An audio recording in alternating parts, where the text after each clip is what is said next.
പല വെബ്സൈറ്റിലും നിങ്ങൾ സൈൻ ഇൻ വിത്ത് ഗൂഗിൾ എന്നുള്ള ബട്ടൺ കണ്ടിട്ടുണ്ടാകും. പക്ഷെ എങ്ങനെയായിരിക്കും ജാവ പോലുള്ള ഒരു ലാംഗ്വേജിൽ ഉണ്ടാക്കിയ ലിങ്ക്ഡിൻ എന്നുള്ള വെബ്സൈറ്റ് പൈത്തണിൽ ഉണ്ടാക്കിയ ഗൂഗിളിനോട് സംസാരിക്കുന്നത്? നമുക്കൊരു എക്സാമ്പിളോടെ നമുക്ക് നോക്കാം. സപ്പോസ് എനിക്ക് ചൈനീസ് മാത്രമേ അറിയുള്ളൂ, നിങ്ങൾക്ക് ഇംഗ്ലീഷ് മാത്രമേ അറിയുള്ളൂ. ഞാൻ പറഞ്ഞ് നിങ്ങൾക്ക് മനസ്സിലാവില്ല, നിങ്ങൾ പറഞ്ഞ് എനിക്ക് മനസ്സിലാവില്ല. പക്ഷെ ഞാൻ ടാറ്റ എന്ന് കാണിക്കുന്ന സമയത്ത് പലപ്പോഴും നിങ്ങൾക്കത് മനസ്സിലാവും. കാരണം ഇത് രണ്ടുപേർക്കും കോമൺ ആയി മനസ്സിലാവുന്ന ഒരു സൈൻ ലാംഗ്വേജ് ആണത്.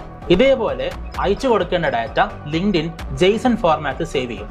ജെയ്സൺ എന്ന് പറഞ്ഞാൽ ഒരു കോമൺ ഫോർമാറ്റ് ആണ്, എല്ലാ വെബ്സൈറ്റ്സിനും മനസ്സിലാവുന്ന ഒരു ഫോർമാറ്റ്. അത് PHP വെബ്സൈറ്റിനും ജാവ വെബ്സൈറ്റിനും പൈത്തൺ വെബ്സൈറ്റിനും റൂബി വെബ്സൈറ്റിനും .NET വെബ്സൈറ്റിനും എല്ലാവർക്കും മനസ്സിലാവുന്ന ഒരു കോമൺ ലാംഗ്വേജ് ആണ് ജേസൺ. ഇങ്ങനെയാണ് ഗൂഗിൾ മാപ്പ് യൂബറിൽ കയറി വരുന്നത്, അല്ലെങ്കിൽ പേയ്മെന്റ് ഗേറ്റ്വേ പലതും ഇ-കോമേഴ്സ് സൈറ്റിൽ കയറി വരുന്നത്, അതല്ലെങ്കിൽ ബാക്ക് എൻഡ് ജാങ്കോയിൽ ഉണ്ടാക്കിയ വെബ്സൈറ്റ് ഫ്രണ്ട് എൻഡ് റിയാക്ട് ആയിട്ട് സംസാരിക്കുന്നത്. അതായത് ഏത് വെബ്സൈറ്റിന് വേണമെങ്കിലും വേറെ ഏത് വെബ്സൈറ്റ് ആയിട്ട് വേണമെങ്കിലും സംസാരിക്കാം.